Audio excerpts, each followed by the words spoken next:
Hi, Harry Dent on March the 12th. Well, we got the big 1.9 trillion stimulus plan, fiscal stimulus plan, finally approved by the Senate and the House. And my big question is, what are they going to do next? I have to remind people, because this is really extreme, and I don't see people talking enough about this, what they did to offset this short-term COVID, let's call it depression. They knew this thing would be a big shock to the economy. They knew it would be 20% employment plus a depression-like phenomenon. So they just pulled out all the guns. Now, there's been 3.7 going on 3.8 trillion in monetary stimulus just before COVID and since, starting with the repo crisis. But the big number has been now with this 1.9 trillion, that's up to 5.4 trillion in fiscal stimulus that's been passed since COVID. You add those two up and get something like 9.1, 9.2 trillion. And by the way, the monetary is still rising at 120 billion a month, which is twice as much at peak QE back in the good old days, in 2008 to 2011 and all that sort of stuff. This is 42% of our GDP, our total 21.5 trillion GDP, which is not going to be that for long.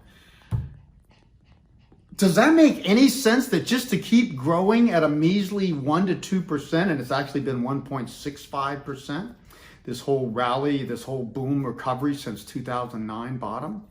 Does it make sense to that much stimulus just to barely grow and to avoid a recession, which will now, of course, be more than a recession, a depression, and they know that. So that's my question. What do they do next? If stocks weaken, and I think they're about to, if we go into another slowdown in the economy in the coming weeks or months, what are they going to do? Are they going to come up with 20 trillion fiscal and monetary next time? 100% of GDP? You see how ridiculous this gets? This is an exponential process, okay? All addictions. This is just a fiscal, financial drug instead of heroin, okay, or crack or something. Same thing. It takes more and more and more to get less and less effect until the side effects and the stresses of it offset the benefits, diminishing returns. And we're getting that. Again, how much did they have to print just to get us over this short crisis? And of course, the demographics get worse. We've added 24 trillion in debt globally, another 9%, up to 281 trillion. And our financial assets are now up to 525 estimate, 525 trillion, 6.5 times GDP. So this bubble will blow. And what I'm looking at now is we may be getting close to a confluence of factors. In the March issue of the HS Dent forecast, I told our subscribers we have this wedge since the late March bottom last year after the COVID, shock, straight up with that much stimulus. Stocks are way at new highs when the economy's not even back to normal yet, which shows how divorced it is.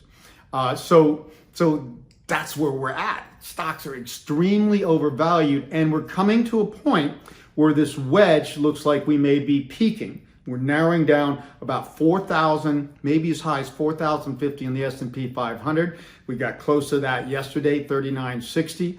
I've been telling people second shot, even because we shot through the first targets, unfortunately, are buying 30-year Treasury bonds. And this is the 30-year Treasury bond rate I'm quoting, 2.42 to 2.44%. That's the best target. And we got the 2.39 to 2.40% this morning. So both of these are getting close. Now I am looking at, for our subscribers, short update today. Look for if you're a subscriber, but I'm going to do a more in-depth update on Monday. I'm going to give this just a little bit of room here because the markets are acting very erratic. And I want to make sure we don't blow through these very attractive Treasury bond yield targets or blow through this wedge top into another higher thing. So, but the time is looking to act is now. We're very close to a very strong sell signal on stocks and a final buy signal for 30-year Treasury bonds, or the TLT, which is an average of 10 and 30-year bonds, which are about 20-year average. You're going to get more bang on that 30-year Treasury, as I've been saying, but Either way, it's the one thing, the highest quality treasury bonds long-term will go up in value while almost all risk assets, commodities, gold, real estate, stocks, all types of stocks, most real estate except the very best cash flow positive rentals will go down. We're getting close to 0 hour.